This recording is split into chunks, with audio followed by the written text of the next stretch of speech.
comigo o santo livro do profeta Oséias.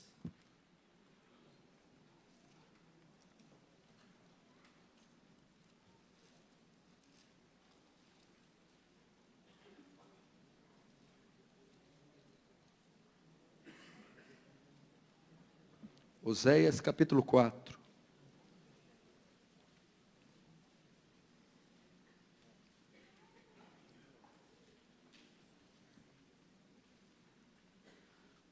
Um texto áureo muito conhecido.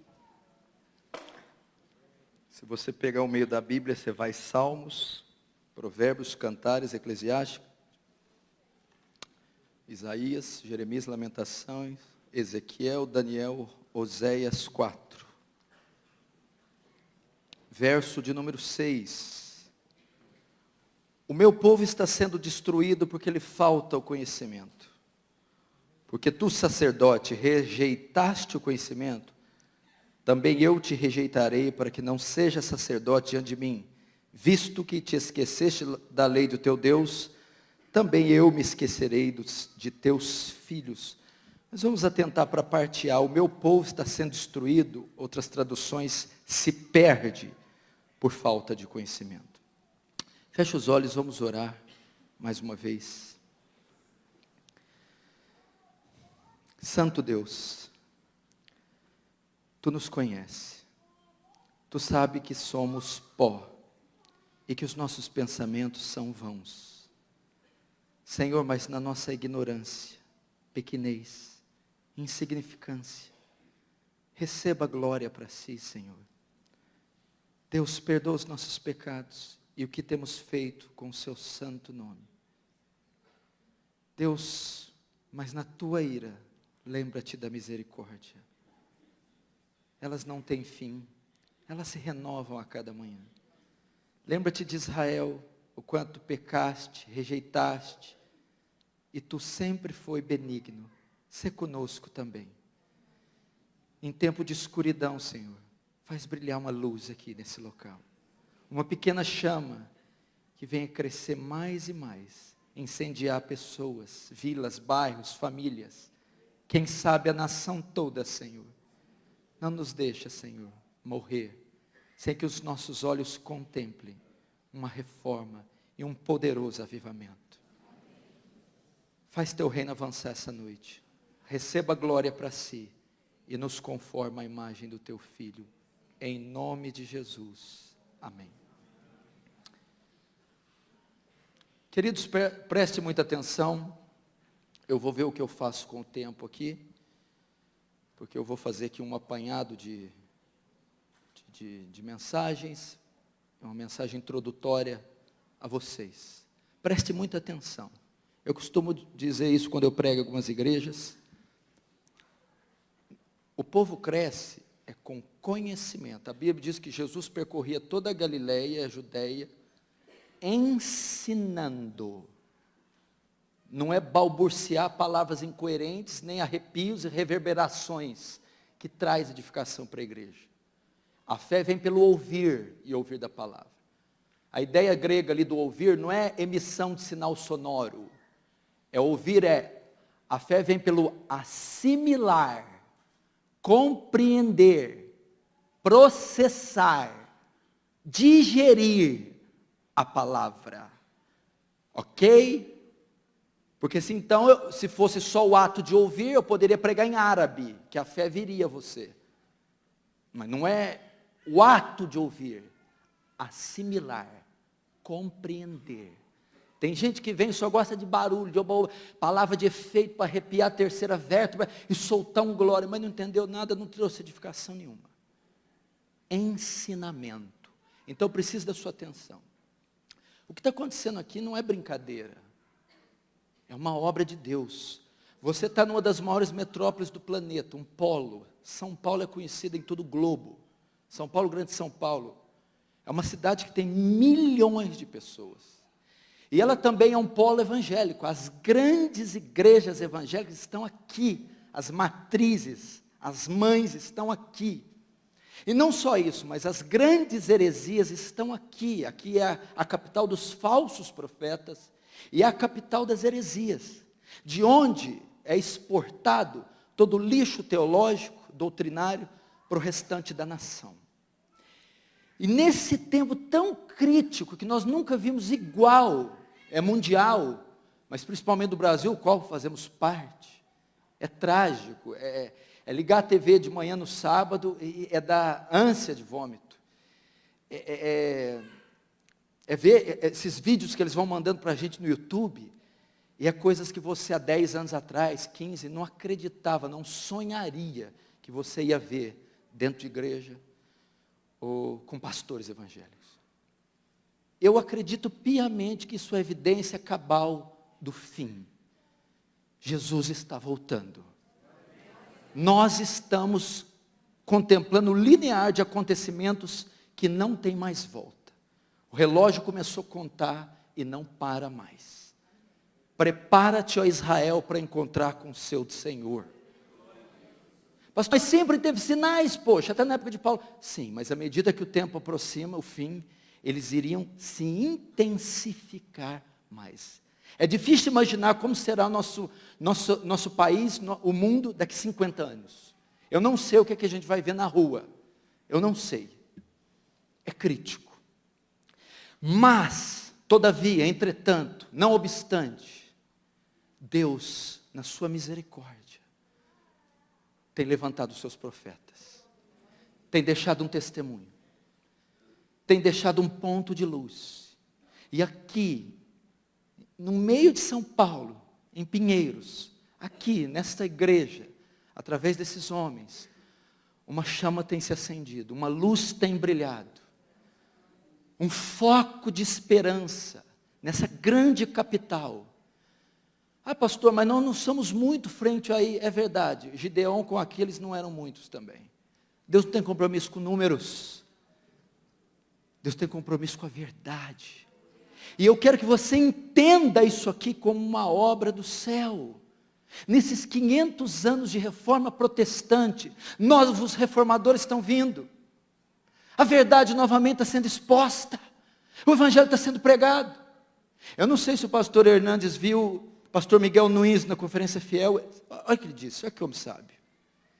Eu creio que o YouTube está fazendo o que a imprensa fez para a reforma. Johannes Gutenberg. Como é que as ideias da reforma de Lutero, Calvino, Zwinglio espalharam por toda a Europa? A imprensa. Como que as pessoas estão conhecendo doutrina reformada? Teologia. Como que as pessoas estão conhecendo doutrina história? Como que as pessoas estão conhecendo Spurgeon, Wesley, Jonathan Edwards? Como é que elas estão conhecendo isso? Paul Washer, John MacArthur, YouTube, a internet, a democracia cristã. O que aconteceu aqui nas últimas eleições? Teve um partido, o Partido Vermelho, foi varrido das grandes capitais, quase não foi reeleito. Por quê? As mídias sociais. Porque tudo que se cria, que se entendia, vinha das TVs abertas, então se era manipulado. As mídias sociais começaram a expor a roubalheira, não é isso? Então, abriu os olhos do povo.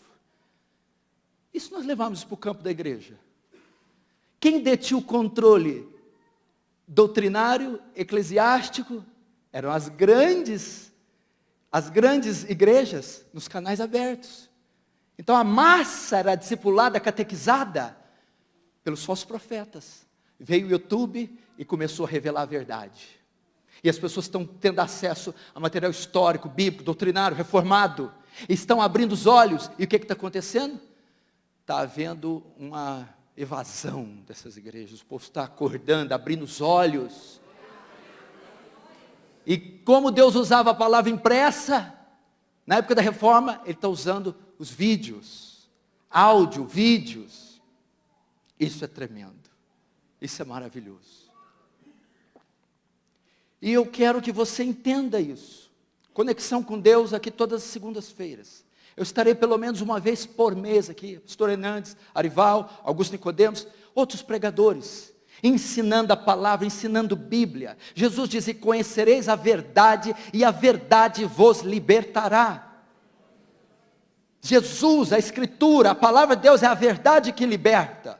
Eu gostaria de contar com o seu apoio.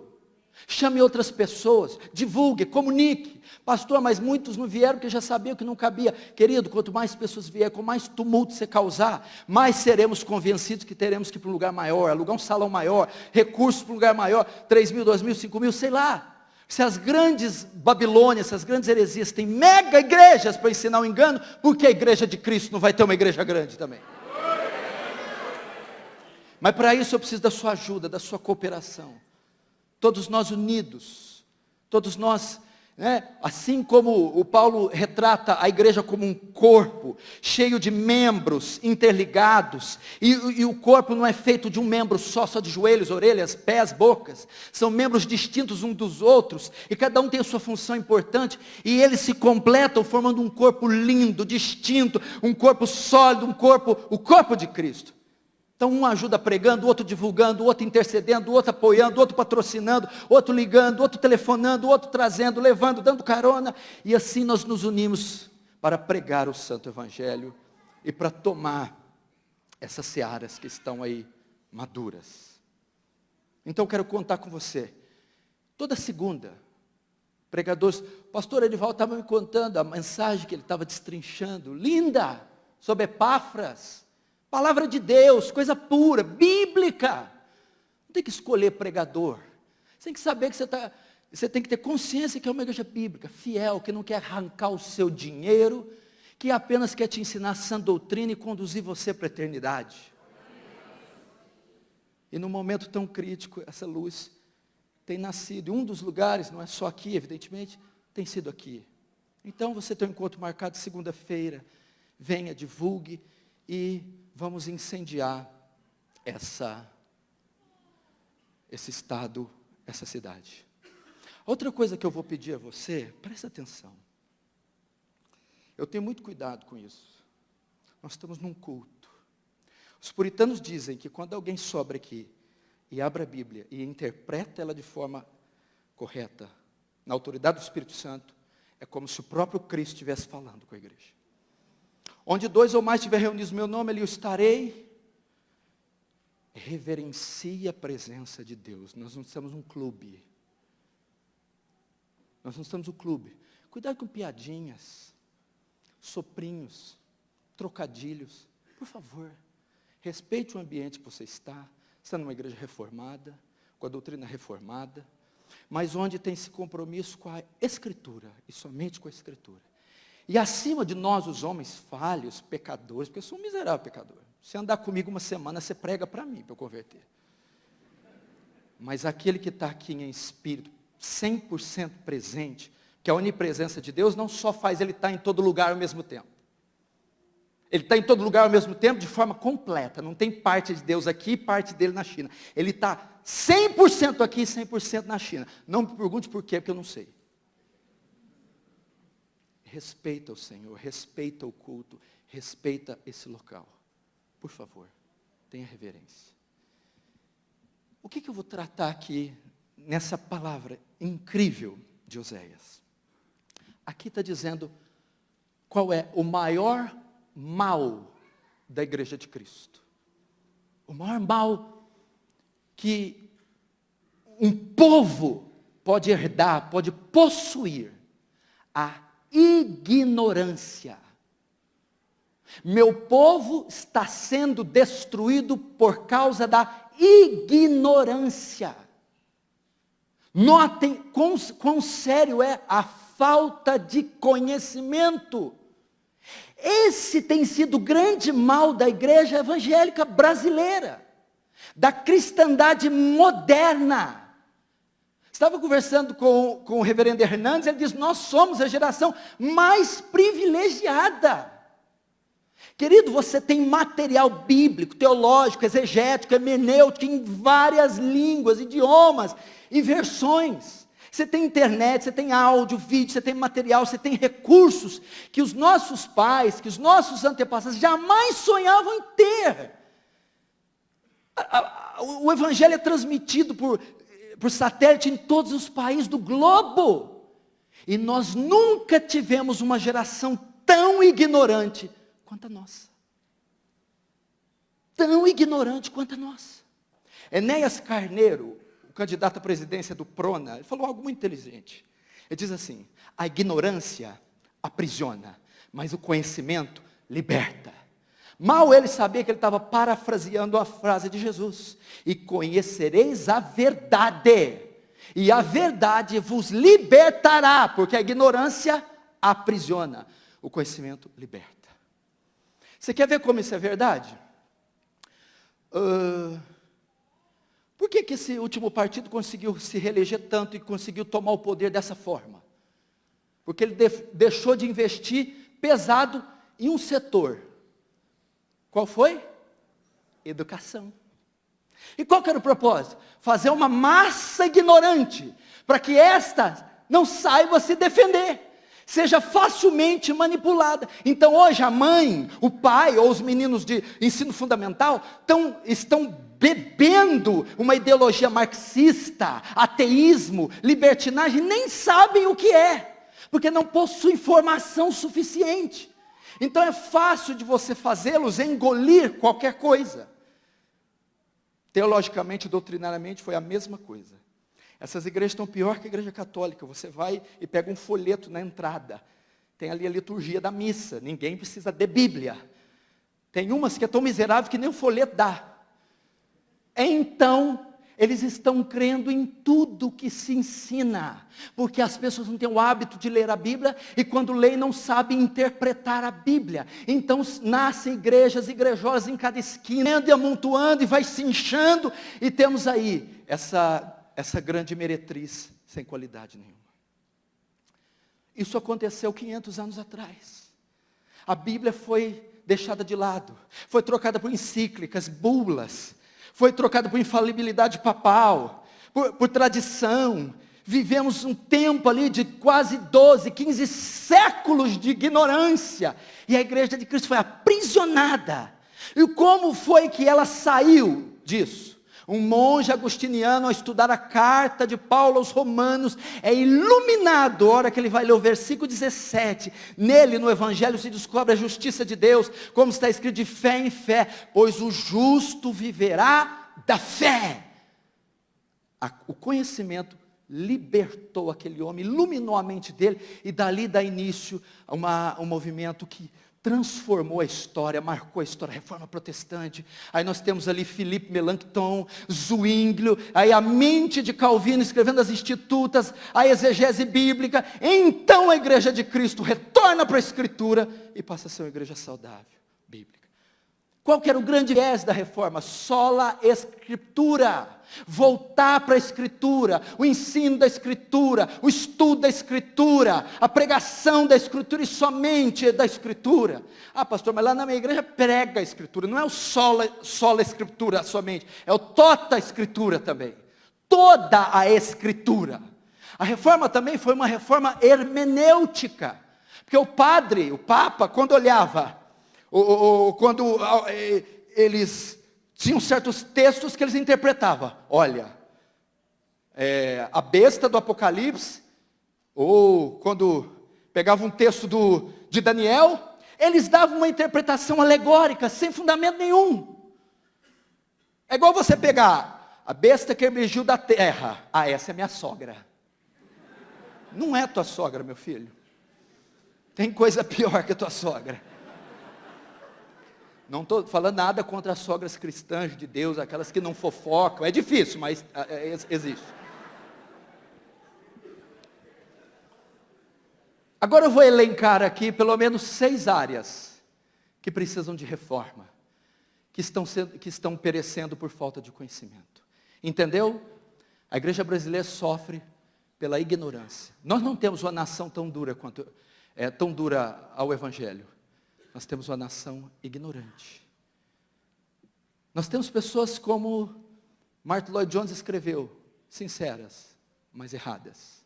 Tem zelo, como está em Romanos 10, mas sem entendimento. Tem paixão, mas sem conhecimento. Tem piedade, mas não tem ortodoxia. Isso está matando. A igreja precisa voltar desesperadamente ao estudo das Escrituras, à pregação expositiva, à exegese bíblica, a hermenêutica, para que ela então saia dessa lamaçal de ignorância. 6 pontos, 6 áreas pelo menos, que ela se perde por falta de conhecimento, que ela está sendo destruída por falta de conhecimento. 6 áreas que precisam de reforma. Primeiro, o culto. A ignorância quanto ao culto. O que está acontecendo com os cultos? O que você vê hoje é cultos antropocêntricos. O grego antropos, o homem.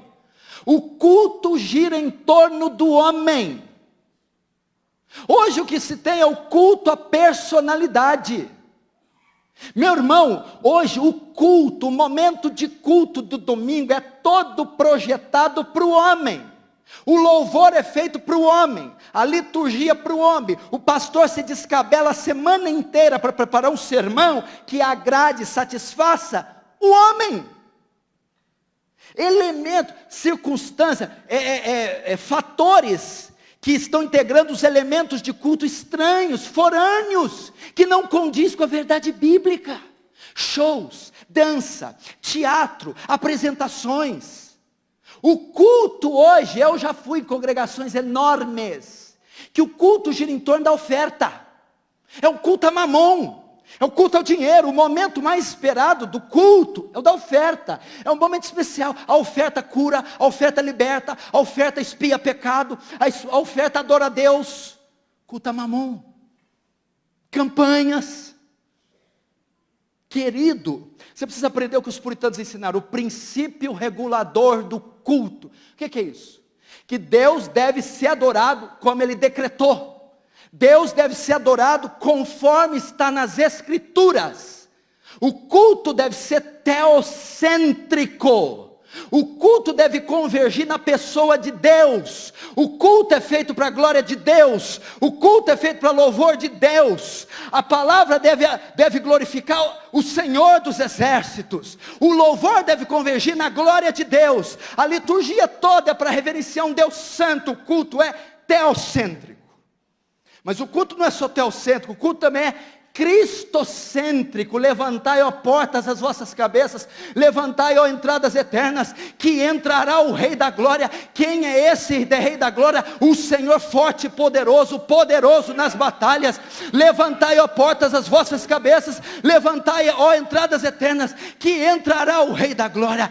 Quem é esse Rei da Glória? O Senhor dos exércitos. Ele é o Rei da Glória. A Santa Ceia.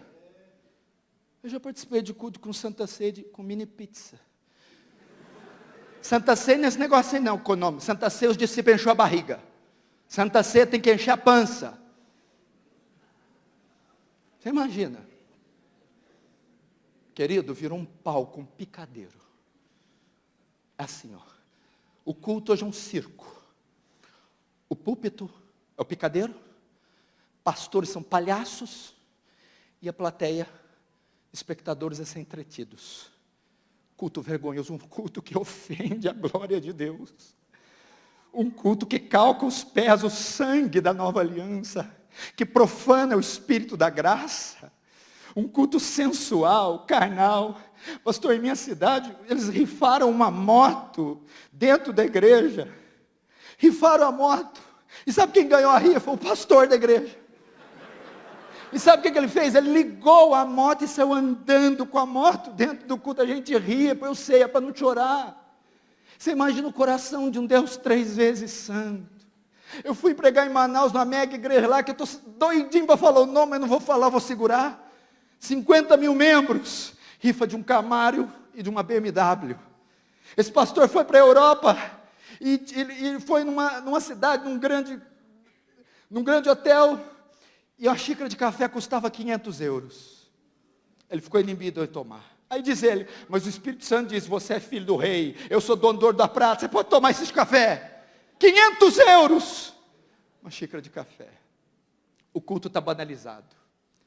O pós-modernismo, com a queda do muro de Berlim em 89, trouxe os seus filhos.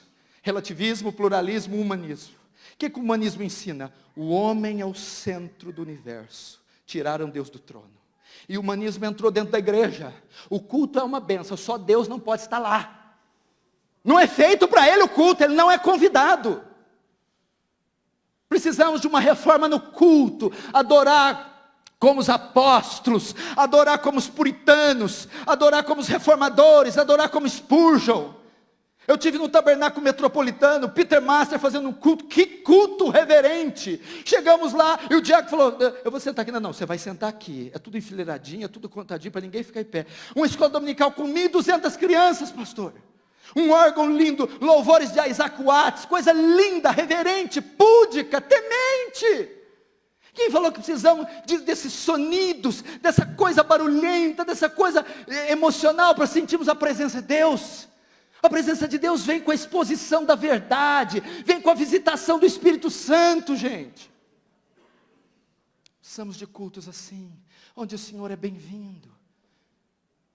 A Santa Ceia, os puritanos se preparavam uma semana para a ceia. A gente está jogando videogame, vendo Faustão, brigando com a mulher, brigando com o pasteleiro, e vem para participar da ceia, da mesa do Senhor.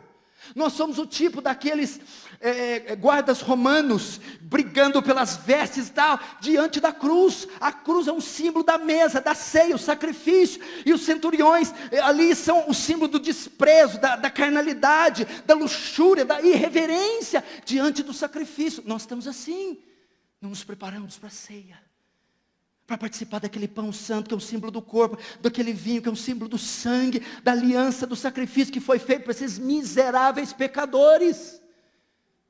Quando eles realizavam o culto no domingo de manhã, o sábado era um dia de se preparar para a ceia do domingo. Não é dia para festa, cinema, balada, para encher a cara, para brigar com a mulher. Não, vamos nos preparar, porque amanhã tem a mesa do Senhor. Uma reforma no culto. Uma reforma, o culto deve voltar a ser teocêntrico. Ó profundidade das riquezas, tanto das ciências como do conhecimento de Deus. Quão insondáveis são seus juízos, quão inescrutáveis os seus caminhos. Quem compreendeu a mente do Senhor e quem foi seu conselheiro? Quem primeiro deu a ele para que depois lhe possa retribuir, porque dele, por ele, para ele são todas as coisas. Glória, pois, a ele eternamente. Amém. Segundo, precisamos de uma reforma na teontologia. Sabe o que quer dizer a palavra ontos? Ser. Tel-ontos. O estudo do ser de Deus. Eu vou te falar uma coisa, choque-se.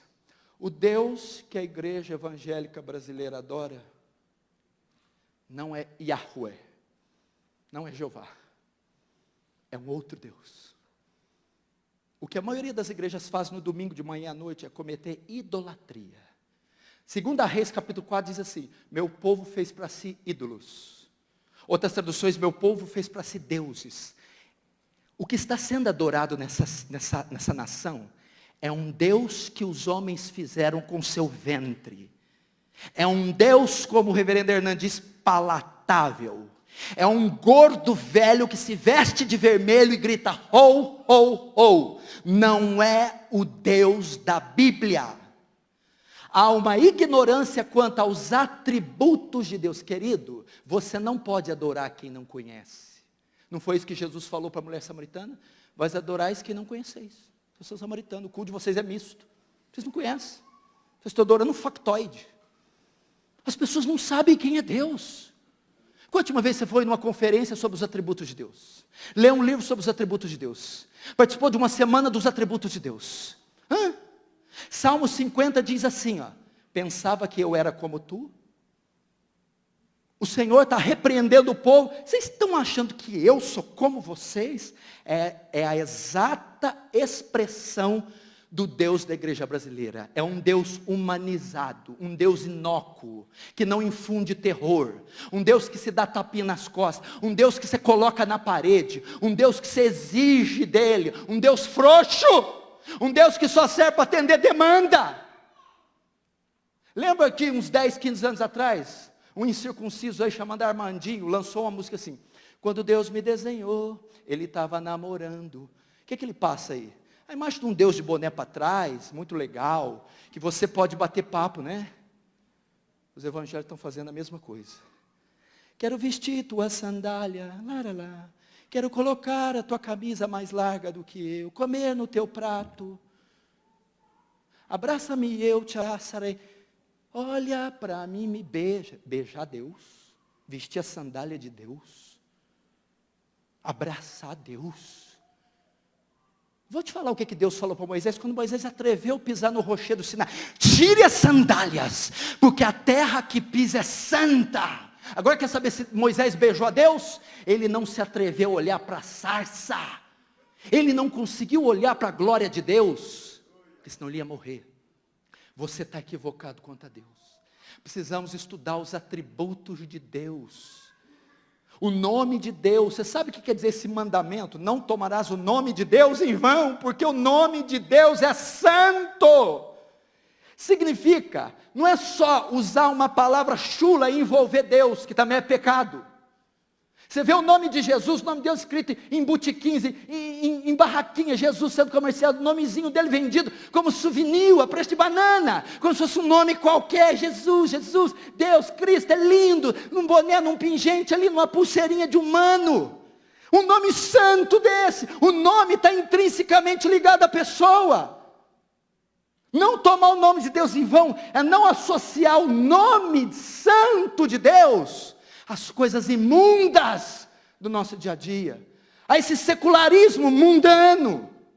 O judeu ortodoxo leva isso tão a sério, que ele, quando quer falar o nome de Deus, ele não pronuncia eu sou, quer dizer Yahvé.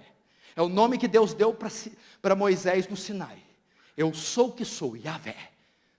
Por causa desse mandamento, não tomar o nome de Deus em vão, ele tem tanto medo de ofender a glória de Deus com sua boca suja, que quando ele quer fazer Deus, ele usa o termo Adonai.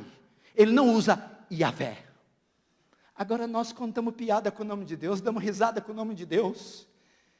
O nome de Deus, tomar o nome de Deus em vão, não é só verbalizá-lo inadequadamente.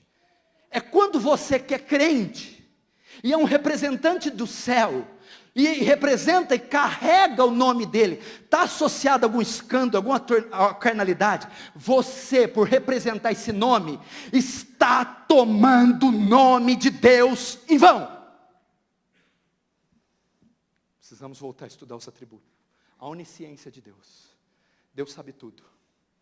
Sabe quando, você sabe o código genético de uma ameba?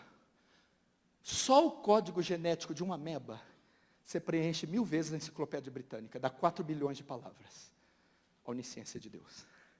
Sabe quanto é a distância do Sol, da Lua e da Terra? 83 mil quilômetros. Se fosse o dobro, as marés inundariam 3 vezes a Terra por dia e mataria toda a vida animal e vegetal. Quem calculou a distância exata? A onisciência de Deus. A onisciência de Deus. A rotação, que é o movimento que a Terra faz em volta do próprio eixo, a translação, o movimento que ela faz em torno do Sol, se fosse aumentado 1/10, nós morreríamos todos de frio. Os dias seriam alongados 14 vezes.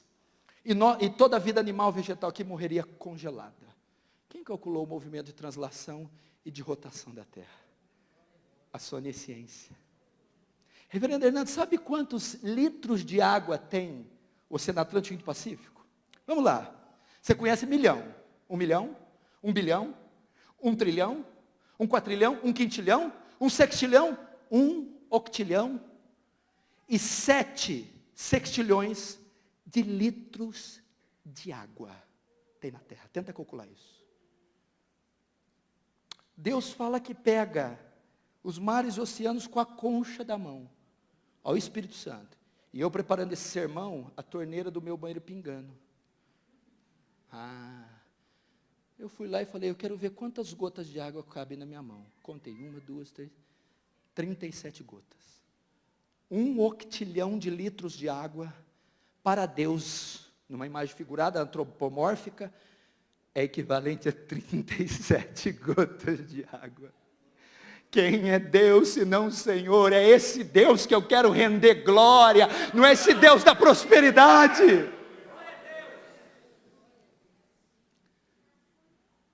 Não é o Deus da prosperidade. Deus onipotente, Deus onisciente, Deus onipresente. Eu não vou ter tempo para falar aqui, mas esse atributo eu não posso deixar de falar. a santidade de Deus, a ignorância quanto a Deus. Os puritanos diziam que a santidade de Deus não é um atributo de Deus, é o atributo de Deus. O que é a santidade de Deus? Fala da impecabilidade de Deus, da pureza de Deus. Tu é tão puro de olhos, Abacuque 1,13, que não podes contemplar o mal. Você precisa saber de algo, quando você se dirigir a Deus, quando você orar a Deus, quando você pegar no livro de Deus, quando você pregar em nome de Deus, cantar em nome de Deus, você tem que ter em mente, Deus é santo. Os serafins, lembra dos serafins? No ano que morreu o rei Uzias, eu vi o Senhor sentado num alto sublime trono. Ele viu os serafins, ele tinha 6 asas, com 2 cobria o rosto, com 2 cobria o pé, com 2 voavam. Por que os serafins cobriam o rosto? Os serafins são as criaturas mais majestosas que Deus criou. Por quê? Dado a proximidade que eles estão do trono de Deus. São as criaturas que mais se aproximam da glória de Deus. Mas para que eles estejam lá, tão próximos do trono e não sejam fulminados, eles cobrem o rosto. Por que eles cobrem o rosto? Os teólogos são unânimes. R.C. Sproul, Paul Washer, Don Carson, os puritanos. Porque a radiação de santidade que emana daquele trono é tão grande que aqueles serafins não suportam olhar. E se eles olharem, eles são dizimados. Por que eles cobrem o pé? Porque aquele local onde o trono está estabelecido é tão santo que não pode sequer ser pisado. Esse é o Deus que você tem que temer. O Deus que você ora, crê, louva, adora, prega. Ele é santo. Mas notem, tem uma coisa mais magnífica aí. Não é tanta a postura dos serafins que chama a atenção, é o que eles falam. Sanctus, sanctus, sanctus. Santo, santo, santo. Na língua hebraica, não é como nós. Quando a gente quer dar ênfase numa palavra escrita, a gente põe maiúsculo, negrito, aspa, parênteses, que você quer dar ênfase numa palavra escrita. No hebraico não é assim não. No hebraico, quando quer dar ênfase, repete. Você vai ver isso em Provérbios, você vai ver isso em Jesus, verdade, verdade vos digo. Quando Jesus fala em verdade, verdade, presta atenção, aquilo é importante. Você, quando vê os serafins dizer santo, santo, santo, é o único atributo que é elevado ao 3º grau de repetição. Você não encontra na Bíblia, Deus é amor, amor, amor. Deus é justiça, justiça, justiça. Deus é bom, bom, bom. Mas a santidade você encontra, Deus é santo, santo, santo. Intensamente santo, totalmente santo. É um ser todo santo. Nadab e Abiú foram queimar fogo estranho, Deus os matou, por quê? Santidade. Uzá foi tocar na arca, Deus o matou, por quê? Porque ele é santo. O objeto do seu amor, Jesus, se tornou o objeto da sua ira, e Deus matou o objeto do seu amor, quem? Jesus. Por quê? Por levar o pecado do homem, a sua santidade não pode permitir, e ele descarrega a sua ira sobre o filho. E você vem orar a Deus de qualquer jeito. Vem para um culto de qualquer jeito. Sobe aqui e prega de qualquer jeito. Toca nesse livro de qualquer jeito. Deus é santo. Ignorância quanto aos atributos de Deus. Pensava que eu era como tu. 1 Coríntios 15, Paulo diz assim: recuperem o bom senso e parem de pecar, porque alguns de vós não têm conhecimento de Deus. Por que há um pecar desenfreado dentro da igreja? Porque não há temor. E por que não há temor? Porque eles não conhecem a Deus. Terceiro, eu vou me alongar aqui porque eu não dou muito conta com o negócio de tempo não, mas vamos lá. Eu vou devagarzinho aqui, nós chega lá. Relógio para em nome de Jesus.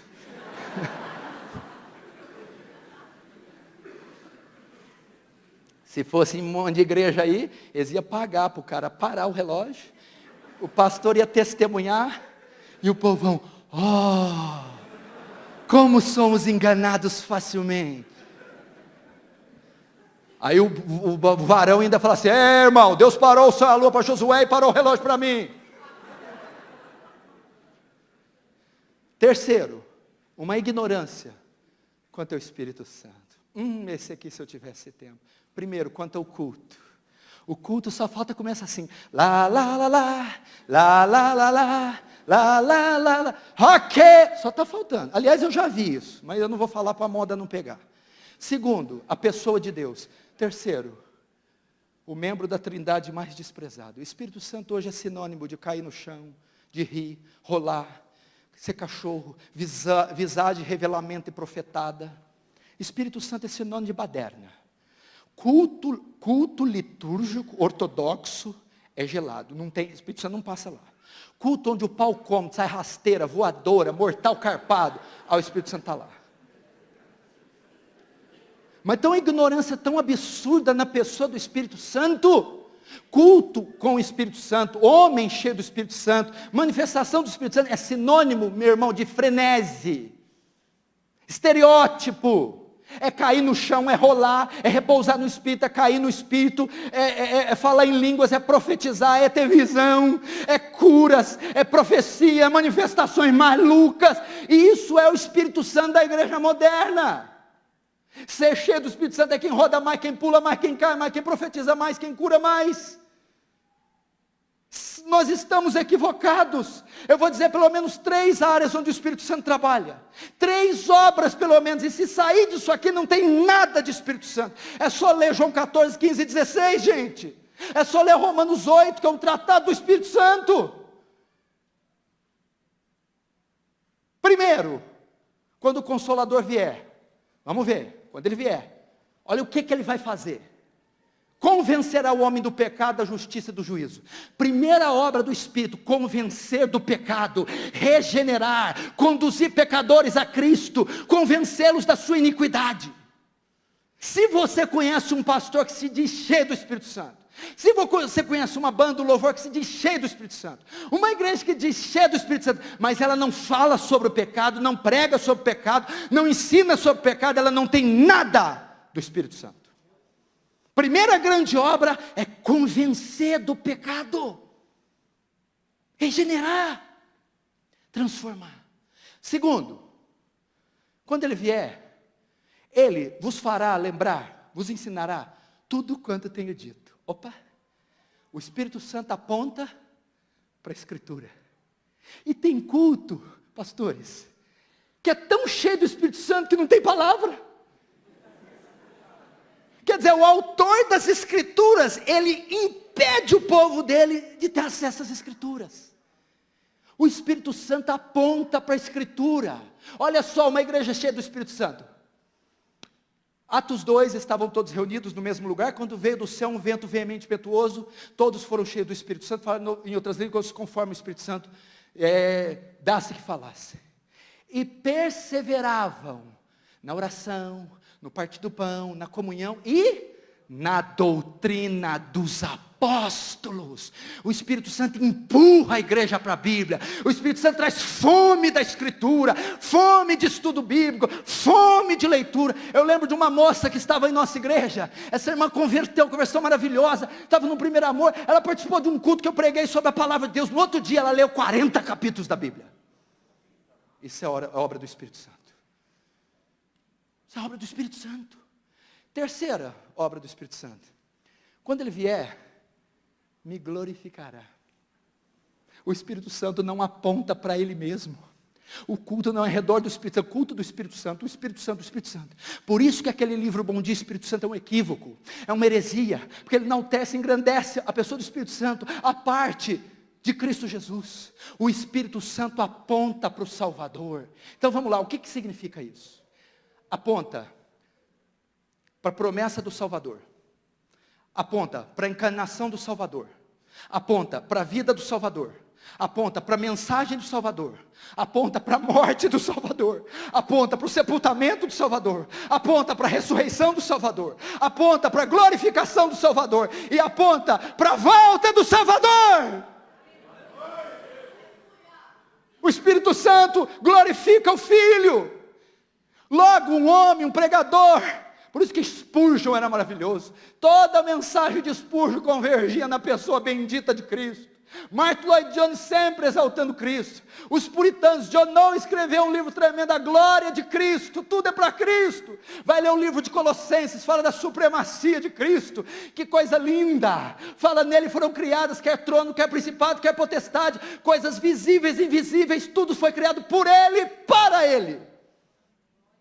Cristo, irmão, Cristo, o poderoso exaltado. Quarto, para nós caminharmos para o fim.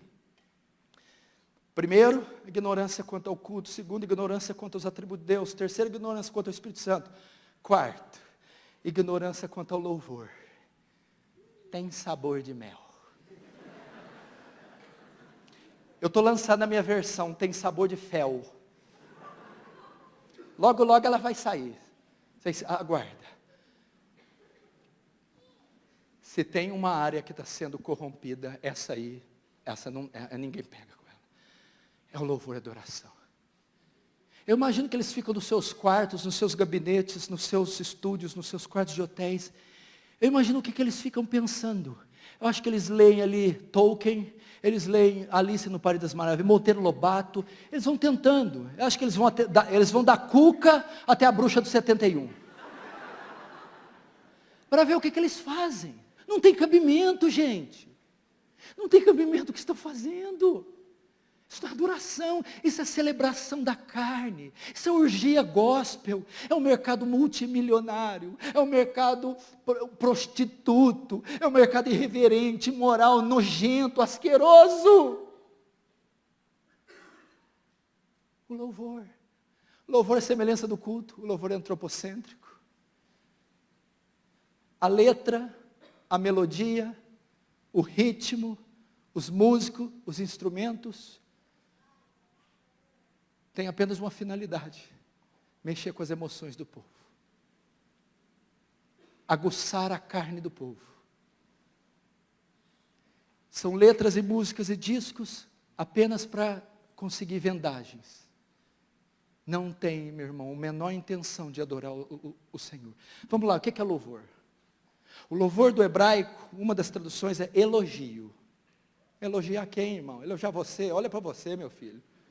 Elogiar eu. Elogiar o quê? O que tem de elogiável nesse mundo caído?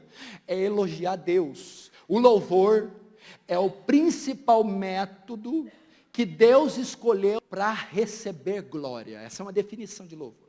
O louvor é o principal meio que Deus escolheu para receber glória. Quando eu quero saber um louvor bíblico, para onde eu vou? Qual que é o inário bíblico que nós temos? Os Salmos. Salmos é o inário, a harpa cristã, o cantor cristão de Israel. Salmo 1, Salmo 150 são hinos que eram cantados. Então ali nós temos uma referência como deve ser o louvor. Agora qual é o teor, o conteúdo dos salmos? 70% dos salmos está escrito quem Deus é e o que Deus faz. Quem Deus é e o que Deus faz. Grande é o Senhor, mundico ser louvado. Grandes são suas obras. É só isso. Logo, o louvor é teocêntrico. O louvor fala dos atributos de Deus. Você quer aprender os atributos de Deus? Vai para os Salmos, para o livro de Jó. E das obras de Deus. Então o que nós temos que cantar? Quem Deus é. A música que cantou aqui. Grandes são as suas obras, Senhor Todo-Poderoso, justo e verdadeiro são os teus caminhos, ó Rei das nações. Quem não te adorará? Pois só tu és santo. Ninguém, quando conhece os atributos, pode deixar de adorar. Quem não te adorará? Pois só tu és santo. Quando eu conheço quem Deus é, como eu não vou adorar? Agora, as suas obras.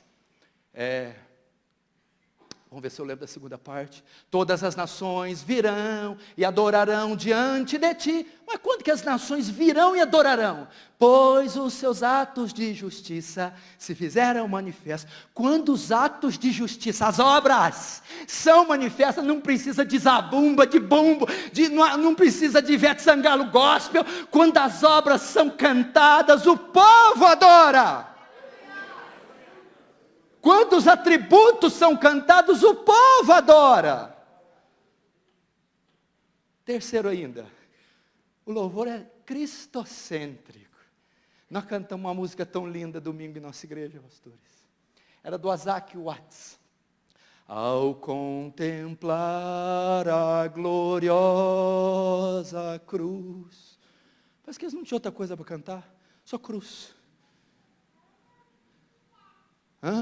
Flagelo e amor se uniram. Eu falei, meu Deus. Isaac Watts, cruz.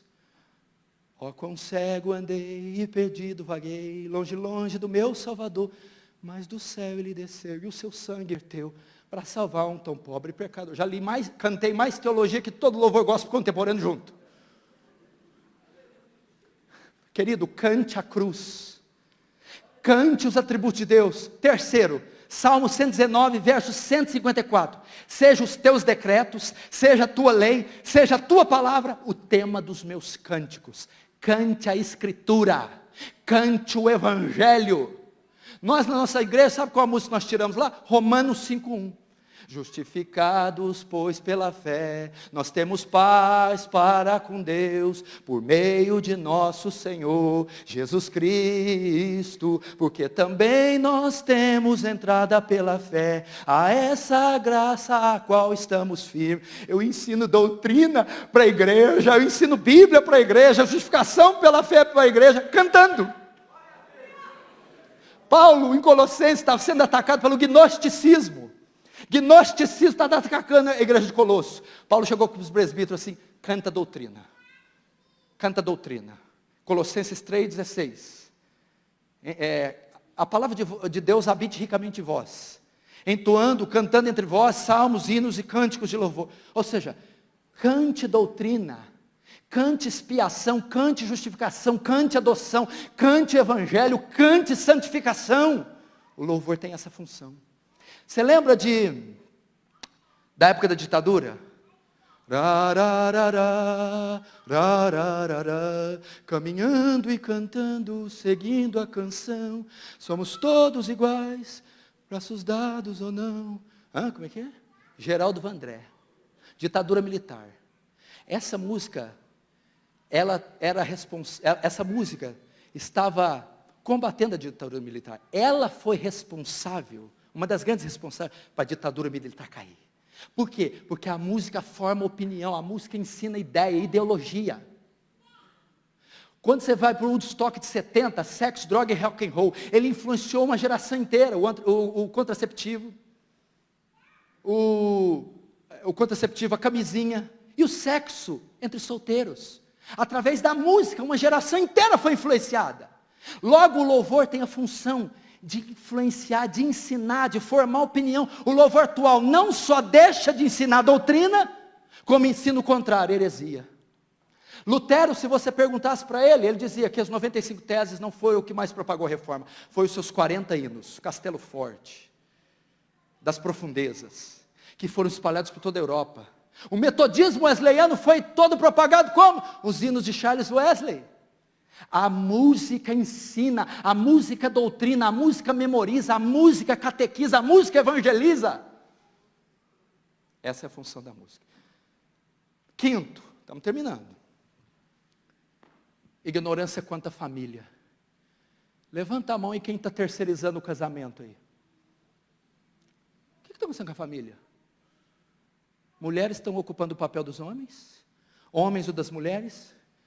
As crianças estão ocupando papel nenhum, que não sabem nem o que estão fazendo no mundo.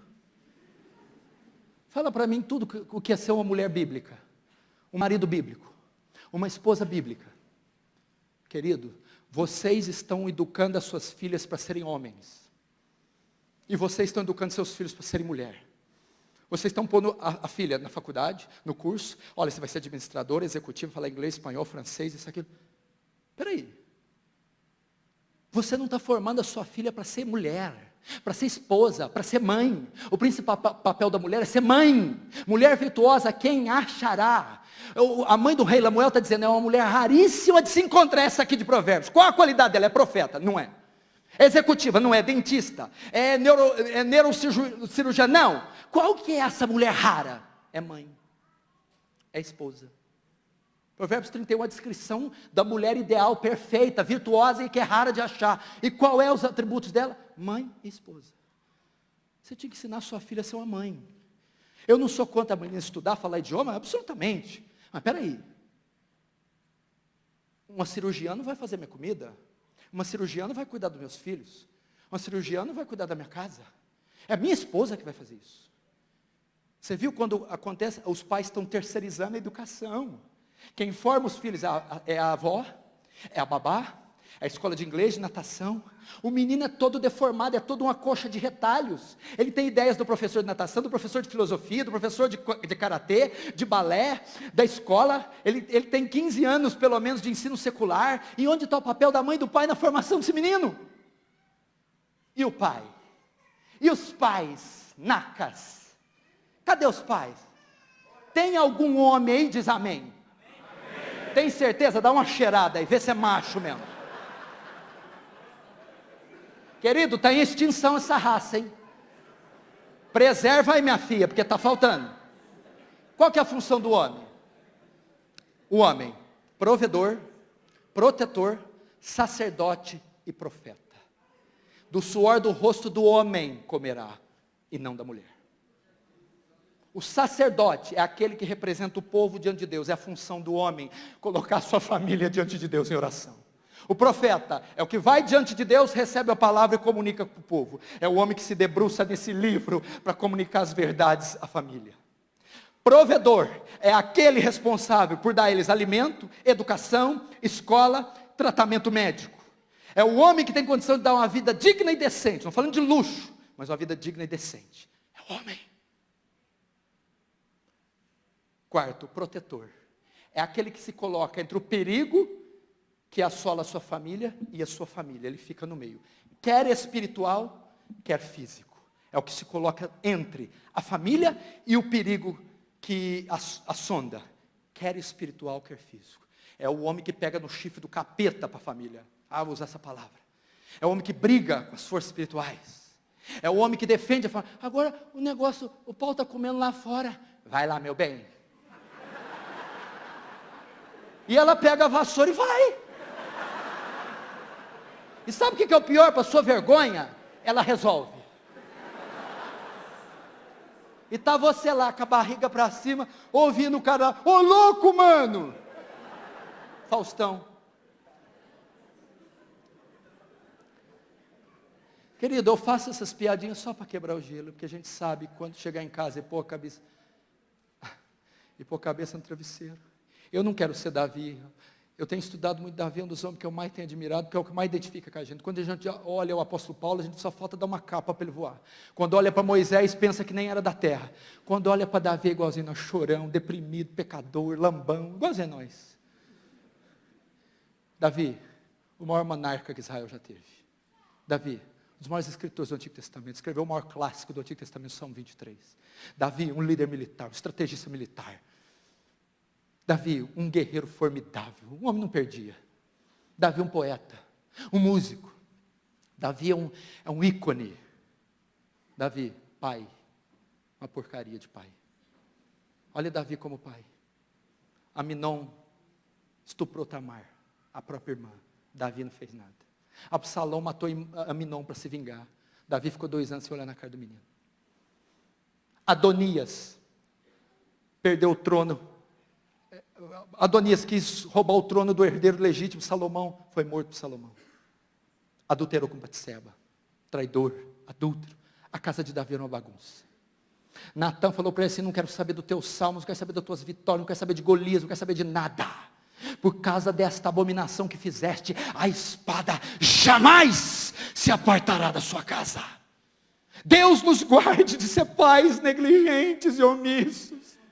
Eu estou com um filho de 4 anos e eu estou com um filho exatamente de 15 dias. Um filho de 4 anos e um filho de 15 dias. Pastor, dá dor a hora que você sai. Papai, por que o senhor vai na igreja? Quando eu saí de social, papai, o senhor vai no culto, mas não tem culto de dia.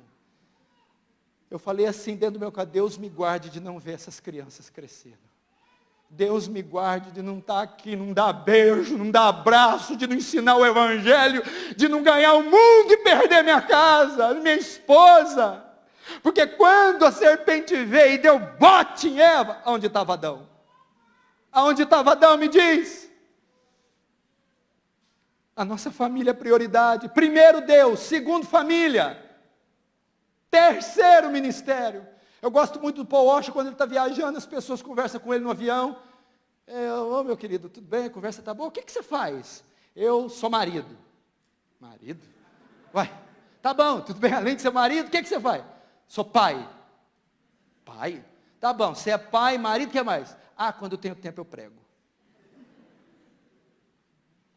Você vai ver a história de Billy Graham, você vai ver a história de grandes outros aí que não pode falar, que está mais caído do que as famílias. Era uma reborreia.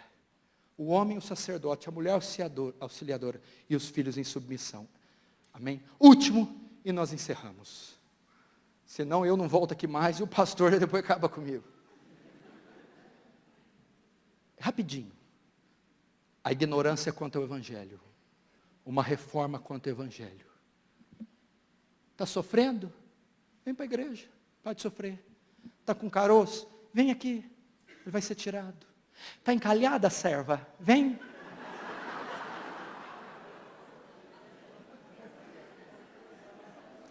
É pobre, vem que fica rico. É empregado, vem que vem patrão. A isca que está sendo usada para atrair o pecador é algo espúrio. Deus tem a melhor vida para você que agora. Deus tem um plano maravilhoso. Jesus te ama. As pessoas estão equivocadas. A isca para trazer o povo, irmão, é campanha, é a unção, é o milagre, a prosperidade. Nós não temos conhecimento do evangelho. Ignorância quanto ao evangelho. O evangelho não é a melhor vida aqui na terra, não é cura, não é riqueza. O evangelho, querido, resume-se nisso: um Deus santo e justo salva pecadores injustos mediante a morte substitutiva do seu filho. O seu filho naquela cruz leva o nosso pecado, com o nosso pecado a culpa, e ele paga pela culpa, sendo despejada nele a ira de Deus. Quando a ira de Deus é despejada, Deus satisfaz a sua justiça, e agora Ele pode ser justo e justificador daquele que crê. Jesus, no terceiro dia, ressuscita dos mortos, demonstrando assim que Deus aceitou o seu sacrifício, e agora, mediante o sacrifício, Ele ordena que todos os homens, em todos os lugares, se arrependam e creiam no Evangelho. Isso é o Evangelho. Isso é o Evangelho. O ministério do Ray Comfort fez uma pesquisa e disse que 80% das pessoas que fazem sua decisão para Cristo não permanecem. Significa, de cada 1000 que fazem profissão de fé, que batizam, 800 desviam, saem. Por quê? Porque a isca que é chamada, que é usada para atraí-los, não é o Evangelho. Se eu te atraio com uma promessa falsa, você fica algum tempo. A hora que você vê que a promessa não cumpre, você vai embora. Vamos dar um exemplo aqui na igreja Pinheiros. O pastor Erival põe uma faixa aí: curas milagrosas, espetaculares, sobrenaturais, toda quinta. Aí tem uma bruxa satanista que ama o demônio, o capeta. Ela não gosta de Deus, o filho dela fica doente. Ela tenta de tudo e nada. Ela está com o filho no colo. Aí ela passa e vê lá, milagres, quinta, tal. Eu vou lá. O que atraiu ela não foi a glória de Deus, não foi o evangelho, não foi o amor por Deus. Ela só foi para lá porque ela quer ver o filho curado. E ela ficará lá, orará, fará toda a liturgia, todo o metodismo do culto, até que a filha seja curada. É isso que tem acontecido nas igrejas. Elas fazem promessas que atraem carnais, interesseiros. Eles estão lá até que aquilo se cumpra. Mas eles não foram lá convencidos da necessidade de um Salvador. Logo, a isca para trazer essas pessoas é o Santíssimo Evangelho. Então haverá conversões verdadeiras, regeneração, adoção, santificação. E teremos uma igreja gloriosa quando o Evangelho voltar a ser proclamado. A Deus seja a glória, a Deus seja o louvor. Vamos ficar de pé e vamos encerrar. Vamos orar, depois o pastor vai encerrar.